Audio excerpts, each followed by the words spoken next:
Hi, I'm Dave Karger. We have more of TCM's Thanksgiving with Carol coming up. This next film and its parody from The Carol Burnett Show aired as part of my series with her last December. Hope you enjoy them both. Well, here's a sentence I'm very happy to say.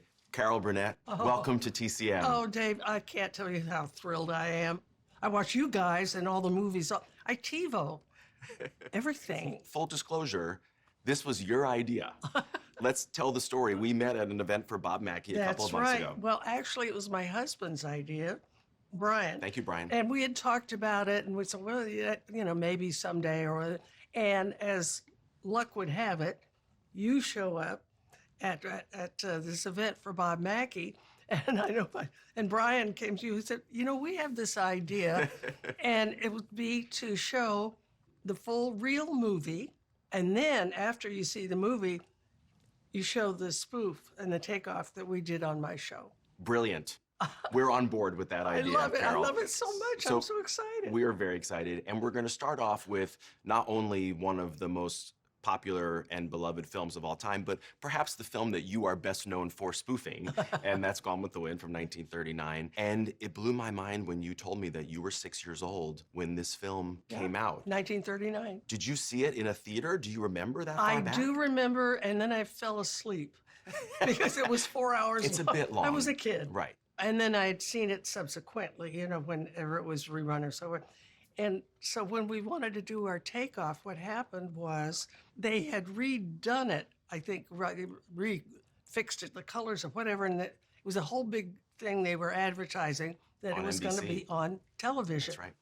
And so we thought, okay, for those of you who can't spend all the time watching, just watch this because we're doing our version, and we called it Went with the Wind. Yes, of course you did. And it was written by one of our writers whose essay in college was Gone with the Wind. And this is Rick Hawkins, is that right? Rick Hawkins. So when you were a young girl, I know that you and your grandmother used to go to the movies together. Why was that such an important thing for the two of you, and how often would you go? I was born in Texas, and the first time I remember we would go to the movies, I had to be 3 or 4 because my feet didn't touch the floor. We didn't have any money, really. So what pennies we had, we saved to escape. It was the Depression. So we would go to the movies in Texas, and then we moved out to Hollywood. I lived a block north of Hollywood Boulevard. The movies were our escape. And everything worked in the movies. I mean, the good guys made it. The bad guys didn't. Nothing was cynical.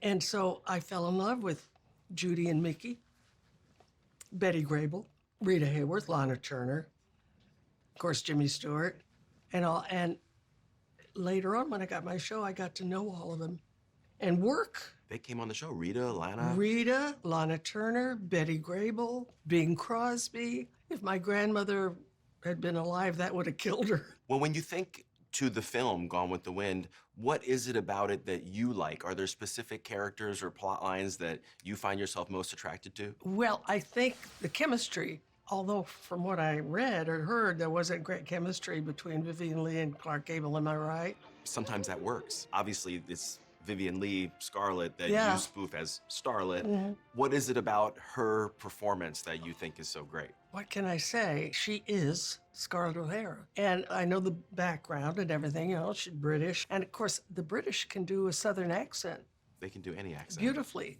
because there are no R's. The letter R, they don't say that Right. in England, and they don't say it in the South, in the Deep South. So she came by it naturally. And of course, she's both lovable and devilish and sometimes not very nice. But in the end, you love her. And she was a shining, shining star. Well, let's watch the movie, and then we'll talk more about it afterwards. And, of course, we'll show your sketch. Okay. But here, from 1939, the winner of 8 Academy Awards, including Best Picture and Best Actress for Vivien Leigh, here is Gone with the Wind.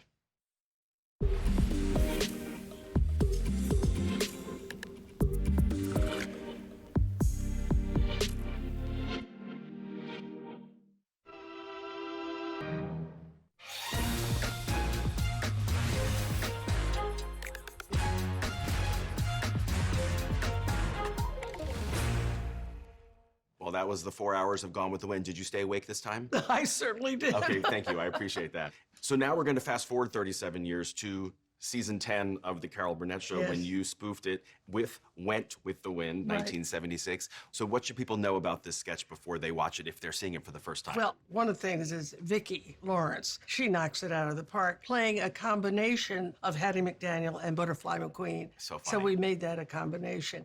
And she steals every scene she's in. Yeah. I'm so proud of her. Harvey Korman, Oh, this is a Harvey. highlight for him. Yeah, he channeled Clark Gable. He looks like him. You Yeah, know, he really Bob does. Mackie put him in that outfit and the mustache. The and all. darker makeup. Yeah, and the way he first his lips, he did. I don't know how Gable did. You know, is Miss Scarlett at home? Or, I don't know, but he was brilliant. Well, there's so much to love about this sketch. Let's check it out. From 1976, from the Carol Burnett Show, here is Went with the Wind.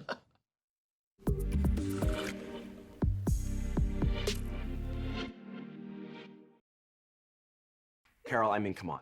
That sketch has to be the one that most people want to talk to you about when they Quite want a to talk bit. about this show. Quite a bit. The writers had written that I would on the curtain dress that I would take the curtain dress, run up the stairs, and come back down with them just kind of hanging. And our genius Bob Mackie said, you know, that's not that funny. And he called our scenic designer and he said, can you send me a curtain rod and some of the material? And I went in for a costume fitting, and Bob said, come on into the room. I have an idea here. And I walked in, and on the mannequin was the curtain rod. And I laughed so hard. I said, Bob, this is going to be one of the greatest sight gags in the history of television. You were right. And it is. And Bob laughs today. He says, that's going to be in my tombstone. Yeah, that's true. It's in the Smithsonian. Isn't that wild? It's where it deserves to be. And it's not just the curtain rod dress. I mean, it's the dialogue. I saw it in the window. I just couldn't resist it. I mean, that was brilliant when out of that huge laugh coming down the stairs for him to say that dress is gorgeous and the line, thank you, I saw it in the window and I just couldn't resist it, almost topped the whole thing of coming down the stairs. It was hard for me though, because the curtain rod dress was, we changed real fast while Vicki and Harvey were having a scene below. I never liked to stop tape. I wanted it like a Broadway show. And so I had a little place, and Bob Mackie was up there with my dresser, who was about 4'10", and they putting that heavy thing on.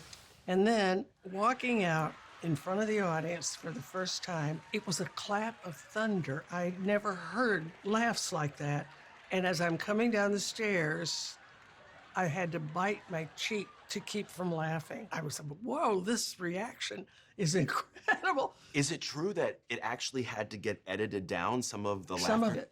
It was long. It was that too long. It was that long. And I get pushed down the stairs and knocked down the stairs as Starlet 3 times in the sketch. So on Friday, when we taped it, we had a run through in the morning, so 3 times, a dress rehearsal in front of an audience at 5 o'clock, 3 times, 6 times, and the air show 3 times. So that one day, I fell down those stairs 9 times. How did you do it? Carefully. Very Yes. careful. I taught myself how to do stunts way, way back when I was doing the Gary Moore show. I don't know how. Nobody ever taught me. But I realized if I'm going to fall down those stairs, I had to be loose. I had to go like this instead of Right. you know, Tensing up. tensing up. So I never, ever hurt myself. I got a few bruises occasionally, but never broke anything or had anything serious happen. Oh Yeah. my goodness, I used to jump out of windows and walk into walls.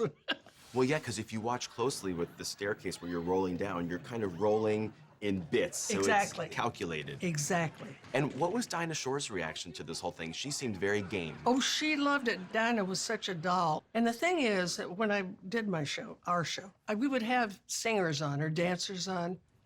And most of the time, if they did a variety show, they would just do their number and maybe a finale. I always wanted to use them in sketches. Or Cheetah Rivera, Gwen Verdon, Right. Juliette Prowse. Not only did they do their thing, Dinah was all for it. She just loved it. And I loved when she's on the stairs and she's Bye, all. It's so great. She throws that kiss. Speaking of the staircase, first of all, your show loved a staircase. I mean, so many of these spoofs have great staircases in them. But when Harvey is lifting you up and carrying you up the stairs, there's almost a moment where I felt like I heard you say, just keep going. Yeah, to him. because he accidentally stepped on my petticoat. And he thought we should stop or something. And I said, just keep going. It's okay. Always the professional. The show must go on. Absolutely. That was me with Carol Burnett from last December. And don't go anywhere, because coming up, we return with all new introductions, movie musicals, and parodies from The Carol Burnett Show. It's all part of our 2-day Thanksgiving with Carol series, and it begins tonight with Betty Grable in 1943's Sweet Rosie O'Grady. Next on TCM, Sweet Rosie O'Grady, then 3 Little Words, and later 42nd Street. Feel the burn on TCM tonight.